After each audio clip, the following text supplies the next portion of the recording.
मेरे सामाजिक परिवार के सभी सदस्यों को राम राम। ट्रंप को समझना इतना भी मुश्किल नहीं है। कोई कहेगा आसान भी तो नहीं है। हाँ, लेकिन अब इतना भी मुश्किल नहीं है। जब कोई इतना अनप्रिडिक्टेबल हो जाता है तो बहुत प्रिडिक्टेबल हो जाता है। एक तरह से जिसको कहते हैं ना कि ट्रंप दुनिया के ऐसे पहले राष्ट्राध्यक्ष हुए हैं जिन्होंने नॉन सीरियसनेस को, अनप्रिडिक्टेबिलिटी को एक सीरियस बिजनेस बना दिया है। और ईरान भी इसको समझ गया, इसीलिए इतनी तबाही, इतनी बर्बादी के बाद वो खड़ा है अपनी जगह। उसको लग रहा है ठीक है भाई, तुमको जो करना था कर ही लिया, हमारे देश को तो बर्बाद कर ही दिया, हमारी लीडरशिप को ख़त्म कर ही दिया, तो अब और क्या कर लोगे? और ज़्यादा तबाही कर दोगे और बर्बादी कर दोगे। और वो कह ही चुके हैं कि पूरी की पूरी सिविलाइजेशन को वो स्टोन एज में बदल देंगे। स्टोन एज में बदलने का मतलब वही रहा जहाँ जीवन न रह जाए, कुछ न रह जाए, पत्थर पत्थर दिखें। इसका मतलब ये हुआ कि हिरोशिमा नागासाकी करने की धमकी दे रहे थे। हालांकि उनको भी समझ में आ गया कि ये करना उनके लिए कितना भारी पड़ेगा, और अमेरिका तो फिर ख़त्म ही हो जाता। ईरान ख़त्म होता लेकिन अमेरिका भी ख़त्म हो जाता। अब उनकी अनप्रिडिक्टेबिलिटी का आलम यह है कि ये देखिए, ये टाइम्स ऑफ इंडिया है, ये लिख रहा है वैन्स ट्रिप टू पाक put on hold after Tehran snubs US terms. यानी ईरान ने ट्रंप की किसी भी शर्त को मानने से इनकार कर दिया तो अब जेडी वैंस नहीं जाएंगे। ये देखिए, दैनिक जागरण है। युद्ध विराम खत्म, ईरान का शांति वार्ता से इनकार, ट्रंप बोले बम बरसेंगे। और जब ये सारी बात कर रहे थे तो जो आपके बगल में दिख रहा है वो उन्होंने किया, वो मैं पढ़ देता हूं। ईरान स्ट्रेट ऑफ हॉर्मुज को बंद नहीं रखना चाहता, वो इसको खोलना चाहता है, जिससे कि उनको $500 मिलियन पर डे कमाई हो सके, जो इसके पहले होती थी। अब अगर ये क्लोज रहेगा तो उनका बड़ा नुकसान हो जाएगा। वो क्या चाहते हैं? जिससे कि जो मैंने ब्लॉकेट किया है यानी क्लोज किया है वो हट जाए, जिससे कि उनको फेस सेविंग मिल जाए। वो कह रहे हैं कि so they merely want to save face. कमाल है भाई। वो कह रहे हैं 4 दिन पहले लोगों ने मुझसे बातचीत की, कहा कि sir Iran wants to open the strait immediately, but if we do that there can never be a deal with Iran unless we blow up the rest of their country, their leaders included.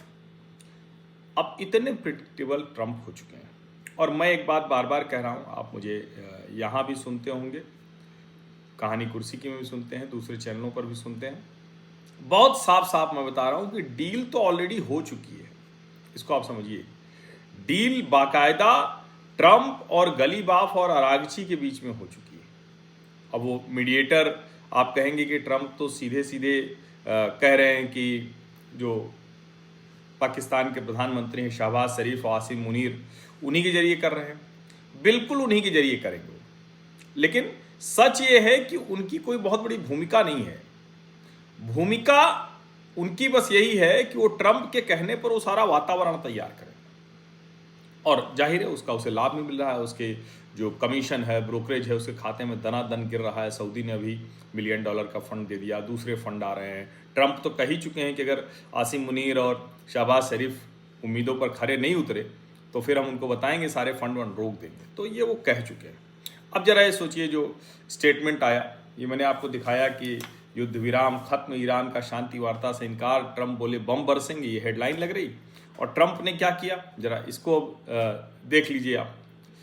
Based on the fact that the government of Iran is seriously fractured, not unexpectedly so, and upon the request of field marshal Asim Munir and Prime Minister Shahbaz Sharif of Pakistan, we have been asked to hold our attack on the country of Iran until such time as their leaders and representatives can come up with a unified proposal. एक थी कि उस देश के लोग सोचें कि जिन्हें उन्होंने लोकतांत्रिक तरीके से चुना है, वो लोकतांत्रिक तरीके से चुना आसिम मुनीर, वो सब कुछ है, उसका सब कुछ चलता है। और जिसको उन्होंने जो मतलब एक तरह से कब्जा करके बैठा है, अपने आप को सब कुछ कराता चला जा रहा है। शहबाज शरीफ को चुना है, वो कुछ नहीं है, और जिसको उन्होंने नहीं चुना, जो कब्जा करता चला जा रहा आसिम मुनीर, वो इनके लिए सब कुछ है। दरअसल बहुत अच्छा है ये ट्रंप के लिए कि एक मिलिट्री रूल्ड कंट्री हो, आसानी से बातचीत हो जाए, क्योंकि डेमोक्रेसी में तो क्या होता है ना, नेता के ऊपर जनता का भी दबाव होता है। और ये जो है, इसको मैं पहले भी कह चुका हूं कि ट्रंप को ये कतई पसंद नहीं आया जिस तरह से नरेंद्र मोदी तनकर खड़े हो गए थे। ये फिर से इससे प्रमाणित हो रहा है। इसीलिए वो शहबाज शरीफ और आसिम मनीर, जिनकी कोई हैसियत नहीं है, जिनकी विश्व मानचित्र पर कोई भूमिका नहीं है, डिप्लोमेसी में कोई भूमिका नहीं, हो ही नहीं सकती थी, उसको वो बड़ा बना रहे हैं। लेकिन क्या बड़ा बना पाएंगे? तो कुछ समय के लिए कर सकते हैं, माहौल बना सकते हैं, लेकिन इससे बहुत कुछ होगा नहीं। I have therefore directed our military to continue the blockade and in all other respects remain ready and able and will therefore extend the ceasefire until such time as their proposal is submitted and discussions are concluded।